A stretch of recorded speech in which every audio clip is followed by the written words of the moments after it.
Anyone who knows him, who has followed his long and productive career, knows that he is committed to bringing our country together, that he has worked across all the lines that divide us.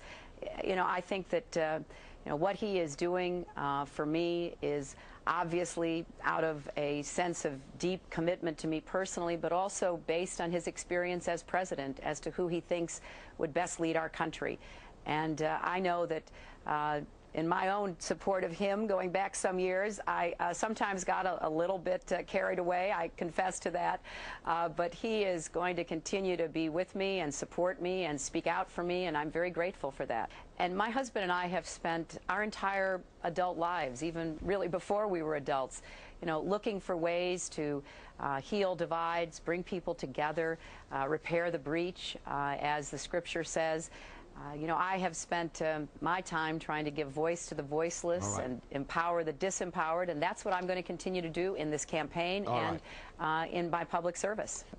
Maybe got a little carried away, but, that comes with a hard-fought election. It also comes with sleep deprivation, which, I think is marking all of us, our families, our supporters. But, I am very, very proud of my husband's record as a leader in our country, going back so many years, and what he's done. And people know his heart. They know, what he has stood for. I'm really glad that he's there with me. And that's not how I heard it, Bob, but if that were the case, we all have to compare and contrast our records. That's legitimate. The idea that somehow someone's record, someone's words are off limits, I've never seen that in American politics to be, reflective of my experience. And I think it's important that we draw these contrasts.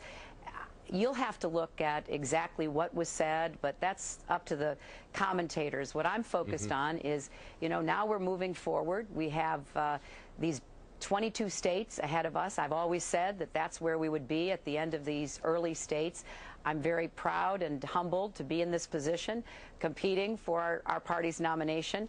But you see, I do think that it is part of voters' rights to know how we respond to what one another has done and said, and I think that's part of a vigorous election. But at the end of the day, we will come together as Democrats. We will be a united and committed party to take back the White House in November. The fights of the 1990s over trying to get universal health care and eventually getting a bipartisan children's health insurance program that I was proud to work on, that's part of what you have to do in order to both find common ground and stand our ground.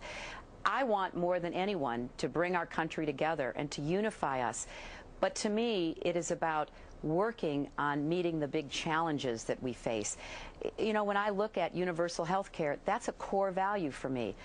But as I have said so many times, this election really isn't about us as candidates. It is about what we're going to do.